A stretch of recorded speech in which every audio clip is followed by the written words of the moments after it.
My name's Rich Russo. I'm the Community Services Program Assistant here at the Lighthouse, and today's program is the Jobsite Conversation series. The main focus of this project is to raise all the expectations for our current job seekers. We'll be visiting with professionals who range from architects to attorneys, financial advisors, an individual who works in the mayor's office. So it's really just about opening their eyes to a broad spectrum of career opportunities that they most likely haven't had a chance to consider yet. We feel a lot of these individuals for the first time will encounter a successfully employed blind or visually impaired professional, as well as hopefully find some role models and mentors along the way. My name is Sarah Funes, F-U-N-E-S. I'm a college student at College of San Mateo, and today we went to go meet Jonathan Lyens, who works in the mayor's office. The tour was really fun. I've only ever looked at the building from the outside, so I'd never actually been inside. So it was a really great experience. Just meeting someone that works at the mayor's office of anything is really amazing. And we talked to his boss, and then Mayor Lee actually came in and spoke to us about how important it is to recruit diverse people, especially people with disabilities, whether in the blind community or otherwise. So that was really inspiring. If you know anything about what I've been doing for 6 months as mayor, it's been trying to create jobs for everybody. And I do think it is extremely significant that we work with groups like Lighthouse and to discover what we can do to support everybody's effort to get a decent job. I have to say this, not only as the mayor, but having 21 years now working with city government, we have a fantastic group of people that actually want to do better for the city. And so why not take on more of this challenge to make sure that we continue being a diverse city government. And we have jobs for people with all kinds of different disabilities. They don't have to be things that block people from getting good jobs. And so we need your help to kind of discover how we can do better. And so I want to thank the Black Rock Foundation for actually helping fund and put this together, because I know that they have seen also that this could be really a good contribution to the city family about discovering ways to do it better and how we can support and make sure our civil service system, the way we do examinations, the way we measure people, that someone's disability doesn't become a liability in terms of being able to have a good, decent job, either with the city or even in the private sector as well. So I want to thank you for coming together and meeting like this and making sure that you have my ear, and I know Jonathan, Greg, and others working with you will have appropriate recommendations that you push to make sure that everything is more fair than they are today. So thank you very much for coming together. Appreciate it. Greg is Jonathan's boss, and he spoke to us about how he feels about having a blind employee and how empowering it is for him and the people he works with to be able to see how much that Jonathan can accomplish, and also how it's inspired him to not take that into account as like a problem, but rather something, it doesn't matter. As long as you're able to do the job, it shouldn't matter whether you're blind or deaf or physically disabled or whatever it have be. Sure, so nice to see all of you here. My name is Greg Wagner. I'm the mayor's budget director.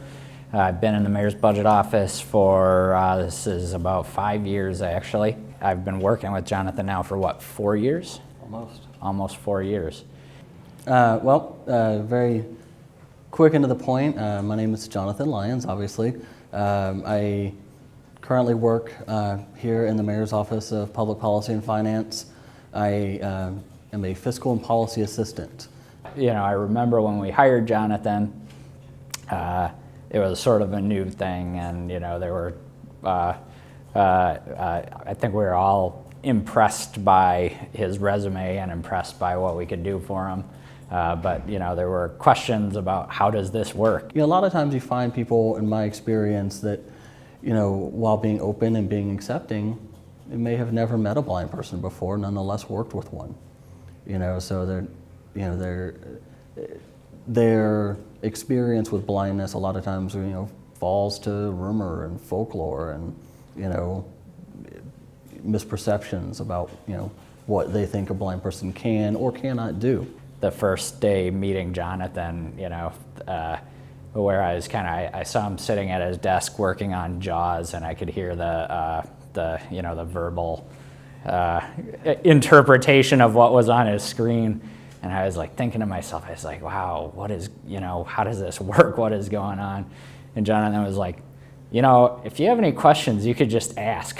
I mean, like, not in a negative way, but he was really forthright and just was like, I know this is a different thing for all of you. Just ask questions. I'm happy to answer them. And so it was a really, really easy transition, and it was really quick for me to understand that, all those questions I had were really non-issues. I think most of the questions that I've gotten from coworkers have been very straightforward. A lot of the logical, how the heck do you use Excel?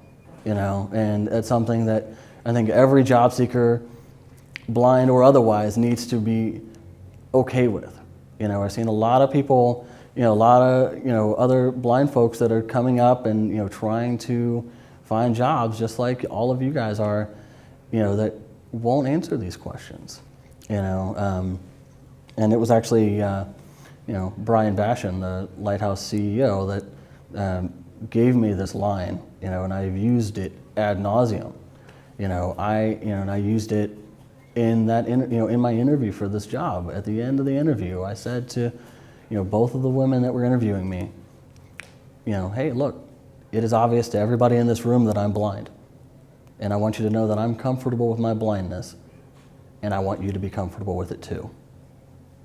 In the vast majority of situations, the blindness issue is a non-issue. It's irrelevant, and helping employers just kind of see, I'm a high-quality person. Here are the things that I can add to your organization, and selling them on that. And I honestly cannot really think of a situation where I feel like there has been a downside of having a blind person in our office. If anything, I can think of a dozen situations where having a blind employee in our office has made us a better office that's just more conscious of those elements. If I had to say if I knew another blind individual that was kind of like him or has done the things he has done, I couldn't think of one, to be honest. What touched me about his story was that he's very driven, obviously, and he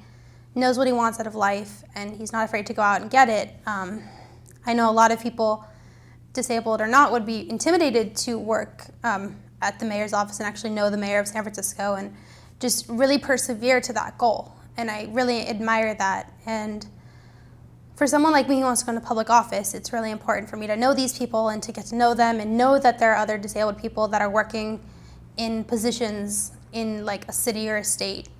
So that's really helpful. And I'm really, really grateful that I got to meet him. And I'm just really grateful to the Lighthouse for having a program like this where I can meet people who are blind or visually impaired that are doing a job, and I can actually ask them questions. It's not like smoke and mirrors. It's not like they're so out of reach.